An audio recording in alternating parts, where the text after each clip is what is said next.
contested. They find a way to win.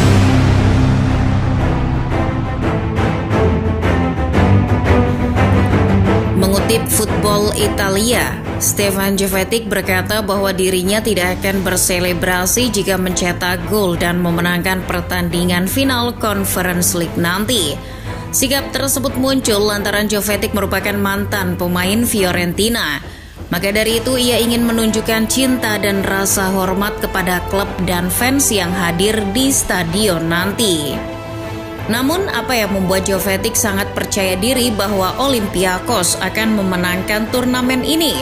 Padahal, Fiorentina bukan klub sembarangan.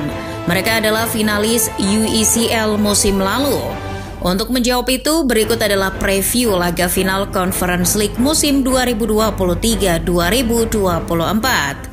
Sebelum kita ulas bersama, baiknya kalian subscribe dan nyalakan lonceng lebih dulu agar tak ketinggalan konten terbaru dari Starting 11 Story. Pertandingan ini jadi kali pertama Fiorentina dan Olympiakos bertemu, maka tak ada statistik yang menunjukkan head-to-head. Ini suatu hal yang wajar mengingat Fiorentina bukan tim langganan mentas di kompetisi Eropa. Musim 2022-2023 bahkan jadi musim kembalinya Fiorentina di kompetisi Eropa setelah 5 tahun absen. Comeback-nya pun hanya di Conference League karena Fiorentina cuma bisa finish di urutan ke-7 Serie A musim 2021-2022. Menariknya, mereka justru menampilkan performa menawan di Conference League musim lalu dengan menjadi runner-up.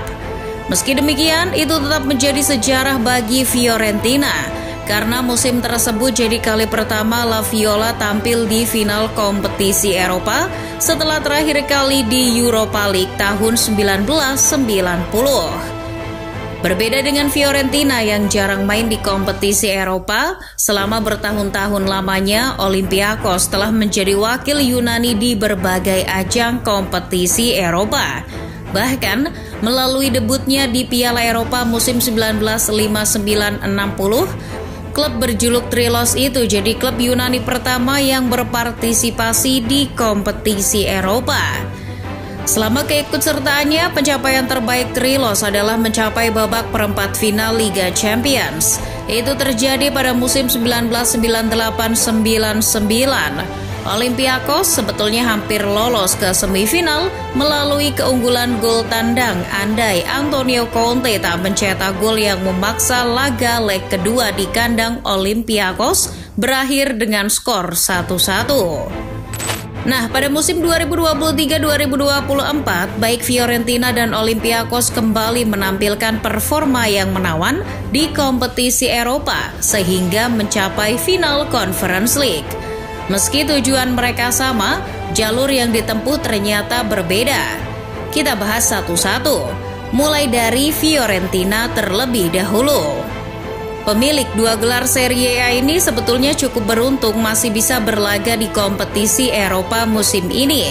Itu karena di Conference League musim 2023-2024 merupakan hibahan dari Juventus. Juve finish di urutan ke-7 klasemen akhir Serie A musim sebelumnya. Namun keikutsertaannya dianulir UEFA usai dinyatakan melanggar financial fair play.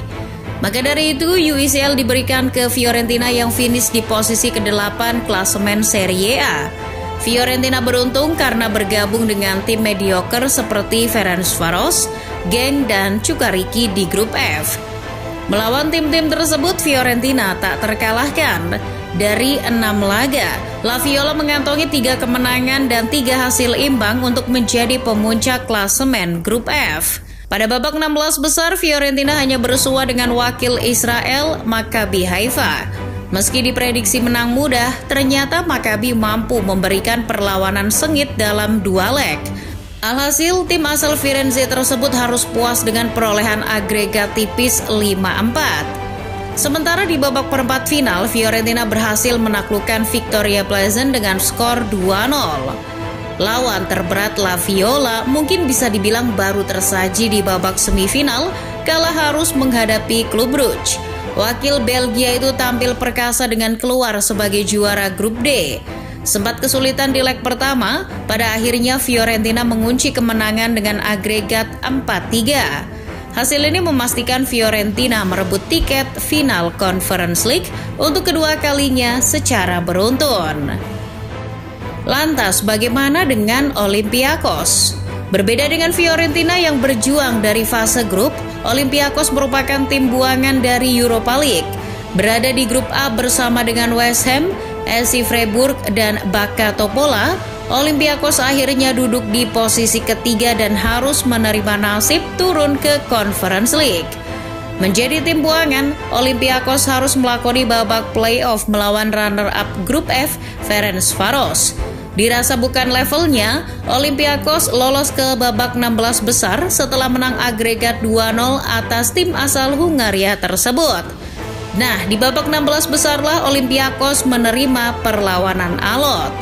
Menghadapi Maccabi Tel Aviv di leg pertama, Olympiakos harus mengalami kekalahan 1-4 yang memalukan di kandang sendiri. Menghadapi kemustahilan, Olympiakos berhasil bangkit di leg kedua. Bermodal keyakinan dan sedikit bantuan dari Dewi Fortuna, Trilos menundukkan Tel Aviv dengan skor 6-1 lewat babak perpanjangan waktu. Dengan agregat 7-5, Olympiakos berhasil lolos ke babak berikutnya. Di perempat final dan semifinal, cobaan mereka tak kalah berat. Trilos harus mengalahkan Fenerbahce melalui babak adu penalti dan meredam perlawanan alot dari tim Inggris yang sedang naik daun, Aston Villa di semifinal. Dengan begitu, ini jadi final Conference League pertama bagi Olympiakos. Jelang laga final, kedua pelatih telah mempersiapkan pemain-pemain terbaiknya, terutama Vincenzo Italiano yang ingin menjadikan final ini sebagai pelipur lara atas kegagalan di musim lalu. Fiorentina diprediksi akan hadir dengan skuad lengkap. Untuk saat ini hanya Ricardo Sottil yang diragukan tampil. Sisanya berjuang sampai titik darah penghabisan. Pemain yang harus diwaspadai oleh Olympiakos adalah Nicolas Gonzalez. Pemain asal Argentina itu jadi pemain paling produktif di skuad Fiorentina saat ini. Meski berposisi sebagai pemain sayap, dirinya sudah mengemas 15 gol musim ini. 11 diantaranya dicetak di Serie A. Lantas, bagaimana performanya di Conference League? Nicolas telah berkontribusi dalam 4 gol Fiorentina di kasta ketiga kompetisi Eropa tersebut. Situasi yang cukup sulit justru dialami oleh Olympiakos. Mereka diprediksi tak akan diperkuat oleh beberapa pemain pentingnya. Menariknya hal tersebut bukan karena cedera, melainkan karena pemain-pemain itu tidak memenuhi syarat untuk membela Olympiakos di Conference League musim ini. Pemain-pemain itu antara lain Gelson Martins, Ivan Bernic, Giovanni, Ruben Vezo, Giulian Biancone, Fran Navarro, dan Nelson Abi. Dinyatakan tidak memenuhi syarat karena sebelum bergabung dengan Olympiakos, mereka sudah pernah tampil untuk tim lain di kompetisi yang sama atau belum didaftarkan ke skuad Eropa karena baru bergabung pada bulan Januari kemarin. Meski begitu, Luis Jose Mendilibar tetap bisa memainkan pemain-pemain bintang yang lain, seperti Ayub El Kabi. Dengan 10 golnya, pria berkebangsaan Maroko itu berstatus sebagai top skor sementara di Conference League musim ini. Kedua tim memang sama-sama berambisi untuk menjuarai kompetisi ini, tapi Fiorentina jadi yang lebih berkepentingan. Mereka enggan jatuh di lubang yang sama untuk kedua kali. Musim lalu boleh jadi pembelajaran, tapi musim ini gelar Conference League adalah harga mati. Di tengah misi wajib menang, rintangan yang dihadapi justru makin berat. Yang akan dihadapi Fiorentina bukan hanya 11 orang di lapangan, melainkan seluruh masyarakat Yunani. Karena laga final nanti akan diselenggarakan di Stadion Hagia Sophia, Athena, Yunani. Jelas, dukungan publik Yunani bakal menjadi mimpi buruk bagi Fiorentina nanti. Apalagi kita juga tahu bahwa fans Olympiakos dikenal brutal dalam memberikan teror pada lawan-lawannya.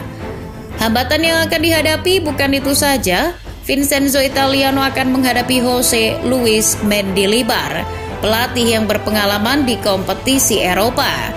Pengalamannya bukan sebatas jumlah laga, melainkan gelar juara.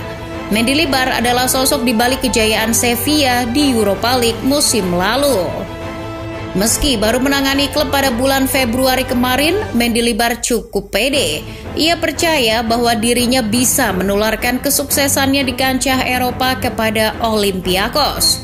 Toh siapa yang tak mau mengantarkan timnya juara Eropa di hadapan publik sendiri?